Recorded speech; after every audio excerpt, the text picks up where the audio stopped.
شهر الغفران يغفر ذنبي رحمن زدني من الإيمان يا رحمن أعن على الصيام. الحمد لله رب العالمين والصلاة والسلام على نبيه الأمين وعلى آله وصحبه أجمعين. أما بعد أيها الأحبة في الله، إلهي baa mahad iskale tabaaraka wa tacaala waqtigan inagu soo simay fursadana ina siiyey iyadoo dad badan mar labaad ilaahay tabaaraka wa tacaala uusan fursadan ugu deeqin. allah tabaaraka wa tacaala cimrigaaga fursad uu ku siiyo iyo jaanis uu ku siiyo kii ugu qiimo badnaa waay. maxayna la gudboon, maxaan ku soo dhoweynaa, maxaan ku qaabilnaa, maxaa inala gudboon? allah baan weydiisanaynaa tabaaraka wa tacaala inuu inugu simo bishaa barakaysan iyo fursaddeeda inuu ina gaadhsiiyo. hadyigii salafkaas sidaa ahaa 6 bilood oo ramadaan ka horraysay weydiisan jiray ilaahu ramadaanna gaadhsiiye. allah baan weydiisanaynaa tabaaraka wa tacaala inuu cafi iyo caafimaad iyo nabad iyo iimaan iyo islaamnimo inoogu dhaliyo inuguna gaadhsiiyo.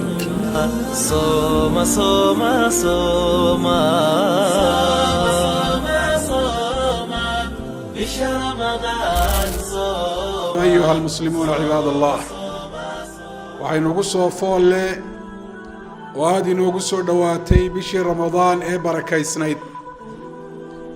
ilaahay baynu subxaana wa tacaala ka baryaynaa nolol iyo nabadqab, iimaan iyo islaamnimo inuu inagu gaadhsiiyo. rabbi baynu subxaana wa tacaala weydiisanaynaa inuu inagu daro liiska addoomaha uu doortay bisha ramadaan dhexdeeda. waxaanu shaki ku jirin yaa cibaad allah, ramadaan wakhtiga ka horreeya qofka muslimka ee xaaladda uu ku sugan yahay inay saamayn ku leedahay ramadaan dhexdeeda xaalkeedu siduu noqonayo. ilaahay baa subxaanahu wa tacaala tilmaamay qofka muslimka inay la gudboon tahay acmaasha saalixee wakhtigoodu uu soo socdo inuu u diyaar garoobo.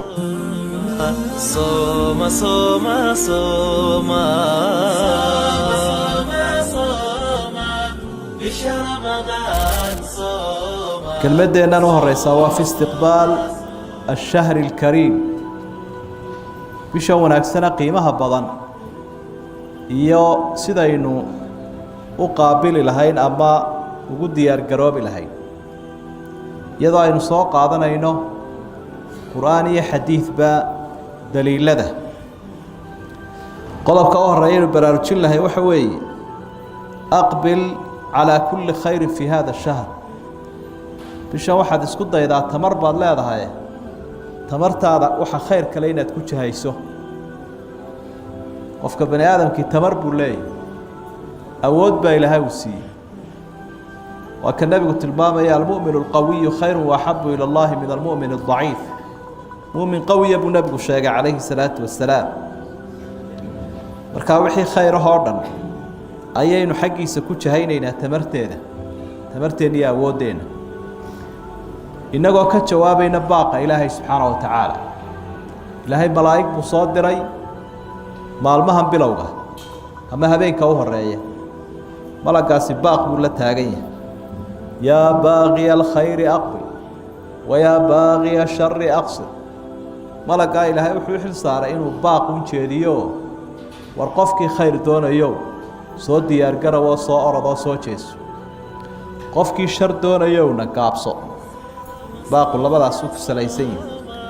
aynu dhagaha u furno baaqa ilaahay subxaana wa tacaala.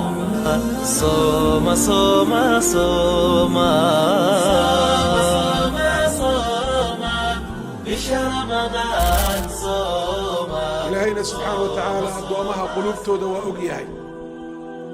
ilaahay waafajintiisuna waxa ay ku xidhan tahay marba waxa ilaahay addoomaha uu ku ogaado. walow calima allahu fiihim khayran la asmacahum. ilaahay subxaana wa tacaala hadduu quluubtooda khayr ku ogaan lahaa wuu hanuunin lahaa buu uhi rabbi subxaana wa tacaala. laakiin inay hanuuni waayaan oo khayrkii wanaagga la waafajin waayo waxaa sabab u ah quluubtooda oo ilaahay subxaana wa tacaala khayr darro go'aan la'aan niyo xun rabbi subxaana wa tacaala uu ku og yahay arrinta noocaasi waxay ku dhalisay dadkii wanaagsanaa oo ugu horreeyey nebi maxamed calayhi salaatu wasalaam bisha ramadaan inay nafta iyo qalbigaba u diyaariyaan rasuulku calayhi salaatu wasalaam bisha shacbaan ee ramadaan ka horraysa ayuu ramadaan u diyaargaroobi jiray waxyaaba ugu diyaargaroobi jireen waxaa ka mid a tarwiidu nafsi cala siyaam in shacbaan soomkeeda uu badiyo waayo soomka shacbaan saamayn buu qofka ku yeelanayaa ramadaan soomkeeda marka la gaadho caaisha radia allahu canha waxay tidhi maa saama rasuulu llaahi sala allahu calayh wasalam shahran kaamilan qad ilaa ramadaan wa kaana yasuumu shacbaana kula wa fii riwaayatin cinda muslim kaana yasuumu shacbaana ilaa qaliila rasuulku calayhi salaatu wasalaam bisha shacbaan soomkeeda aad buu u badin jiray in yar mooyaane inteeda badanna waa soomi jiray bay tiri sooma sooma sooma bisha ramadaan sooma ruuxa mu'minka bisha ramadaan imaanshaheeda waa inuu ku farxo oo uu qalbigiisu ka jeclaysto ruuxa mu'minka ramadaan imaanshiisa kama naxo mana cuslaysto bal wuu ku farxaa maxaa yeele waa taaco waa fursad waa waqti qiimo badan waa waqti addoommadu ay rabbigood tabaaraka wa tacaala agtiisa wax badan geystaan oo ay wax badan ay kasbadaan oo ay khasnadda aakhira wax badan gashadaan fursadda iyadaa inuu ilaahay ku gaadhsiiyay waa wax lagu farxo khayr oo dhan baana lagu farxaa khayrka aakhiro sidaan adduunyadeedna ugu farxayno fabidaalika falyafraxuu huwa khayrun mima yajmacuun adduunyadan aad uruurinaysaan ku farxsan tihiin aakhiro kitaab alle sunnada nebiga taacada taasay tahay inaad ku farxdaan sooma sooma sooma bisha ramadaan sooma